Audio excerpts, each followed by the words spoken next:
Hello friend, কেমন আছেন সবাই? আমি চলে এসেছি দেখুন আজকের ভিডিও নিয়ে। এটি হলো টমেটো সস। আমি টমেটো সস একদমই সহজ উপায়ে আপনাদের বানানো শেখাবো। এই দেখুন আমি তার জন্য পাকা টসটসে লাল টমেটো নিয়েছি। এর জন্য অবশ্যই পাকা লাল টসটসে টমেটো লাগবে। এটা আমি ধুয়ে নিয়েছি ভালো করে, এবার আমি কেটে নিব। এই দেখুন আমি যেভাবে কেটে নিচ্ছি এইভাবে কাটতে হবে। এইভাবে আমি ফালি ফালি করে কেটে নিব। টমেটো তো এমনিতেই গলে যাবে, এইভাবে ফালি ফালি করে কাটতে হবে। এই টমেটো সসটা যে এত সুন্দর হয়, আসলে না বানালে আপনারা বুঝতেই পারবেন না। খুবই সহজ উপায়ে আপনাদের ঘরে থাকা উপকরণ দিয়েই আপনারা বানাতে পারবেন। আসলে আমরা বাজার থেকে অনেক দামে কিন্তু টমেটো সস কিনে থাকি, কিন্তু আপনি যদি এই টমেটো সসের ভিডিওটা একবার দেখেন বানানো, তবে আর কখনোই আপনি বাজার থেকে কিনে খাবেন না। এই টমেটো সসটাই বাড়িতে বানিয়ে রাখতে পারবেন। এই দেখুন আমি ভালো করে সুন্দর করে কেটে নিয়েছি। এই যে ফালি ফালি করে দেখেছেন কত সুন্দর দেখা যাচ্ছে, লাল টসটসে টমেটোই নিতে হবে, তাহলে কালারটা ভালো আসবে। দেখুন একটা কড়াই গরম করে নিয়েছি, তাতে আমি টমেটোগুলো দিয়ে দিলাম আর পরিমাণ অনুযায়ী পানি দিয়ে দিলাম। বেশি পানি দেওয়া যাবে না কিন্তু, কেননা টমেটো থেকে অনেকটাই পানি বের হবে, সেই জন্য অল্পই একটু পরিমাণ পানি দিয়ে দিলাম। এবার আমি ঢাকনাটা দিয়ে দিব, এটা সিদ্ধ হতে থাকবে। এবার আমি বাটিতে তেঁতুল ভিজিয়ে রেখেছিলাম জল দিয়ে, সেই তেঁতুলটা আমি এখন ভালো করে করে নেব। ভালো করে কাত বের করতে হবে আর কি। ভালো করে এভাবে চেপে চেপে তেঁতুল থেকে কাতটা বের করে নেব। দেখুন আমি কীভাবে বার করছি, এইভাবে চেপে চেপে কাতটা বার করে নিয়ে এই যে যেসব অবশিষ্ট আঁশ থাকবে সেইটা ফেলে দিতে হবে। এই যে দেখুন তেঁতুলের কাতটা আমি বের করে নিয়েছি, কত সুন্দর হয়েছে। এইভাবে ঠিক বের করে নিতে হবে। আর এই যে টমেটোটা সিদ্ধ হয়ে গেছে দেখুন, এবার আমি মিক্সার ব্লেন্ডারে দিয়ে দিব। ব্লেন্ডারে দিয়ে এবার ভালো করে মিক্স করে নিব। দেখুন কত সুন্দর হয়েছে।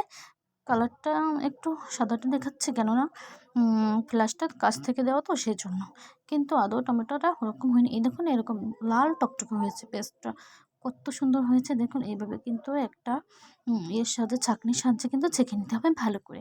এই দেখুন আমি যেভাবে ছাঁকছি ঠিক এইভাবে করে ছাঁকতে হবে, কেননা টমেটোর যে ছাল আছে আর যে বিচি আছে সেটা যেন না যায় সেজন্য। এই দেখুন আমি কত সুন্দর করে ছেঁকে নিয়েছি, কত সুন্দর লাল টকটকে হয়েছে। দেখুন একদমই এরকম হবে, কিন্তু কোনো রকম ফুড কালার ছাড়াই কিন্তু আমি এটা করেছি।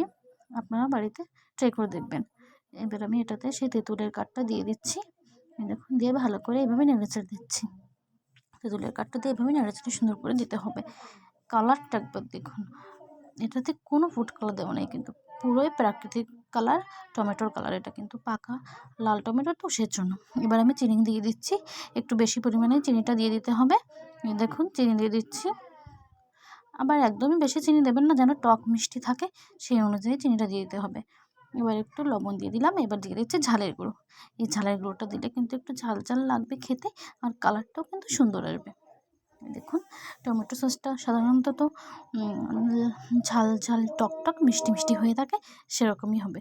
দেখুন কত সুন্দর দেখাচ্ছে, কালারটা একবার দেখুন, দেখলে বুঝতে পারবেন কত সুন্দর, একদমই লাল টকটকে হয়েছে। কিন্তু কালারটা সম্পূর্ণ কিন্তু আপনার টমেটোর কালার, কিন্তু এটা টমেটোর কালার, আর একটু শুকনো ঝালের গুঁড়ো দিয়েছি, সেটার জন্যও কিন্তু কালারটা খুব সুন্দর এসেছে। এবার কিন্তু দিয়ে দিব কিন্তু আটা। এখানে কিন্তু অনেকে কর্নফ্লাওয়ার ইউজ করেন, কর্নফ্লাওয়ারটা আমার নেই সেজন্য আমি আটা দিয়ে দিয়েছি। এবার এটাতে 2 চিপি পরিমাণ দিয়ে দিলাম আমি ভিনেগার। ভিনেগারটা দিতে হবে, ভিনেগারটা দিলে কিন্তু অনেক দিন পর্যন্ত আপনারা রেখে খেতে পারবেন, সেজন্য দিয়ে দিয়েছি। এবার এই গোলাটা কিন্তু আমি দিয়ে দিব টমেটো সসের ভিতর। এবার কিন্তু অনবরত নাড়তে হবে যেন দোলা পেকে না যায়, সেজন্য ভালো করে এইভাবে আমি একটু নেড়ে ছেড়ে দিচ্ছি। দেখুন টমেটো সসটা কত সুন্দর এসেছে, কোনো রকম কেমিক্যাল ছাড়াই, কোনো রকম রং ছাড়াই। দেখুন কত সুন্দর রং এসেছে, পুরো প্রাকৃতিক রং, আর এটা ঝালের গুঁড়ো রং। দেখুন আপনারা কিন্তু বাড়িতে এইভাবে ট্রাই করবেন, সব ভালো লাগবে খেতে। সব একদমই দোকানের কেনা টমেটো সসের মতোই লাগবে। আসছে রমজান মাস, সবার কিন্তু টমেটো সসের প্রয়োজন হবে। আপনারা কিন্তু এইভাবে তাড়াতাড়ি ঝটপট করে বানিয়ে নিতে পারবেন। আজকের ভিডিওটি এই পর্যন্তই। সবাই ভালো থাকবেন, সুস্থ থাকবেন। ধন্যবাদ সবাইকে। Bye bye.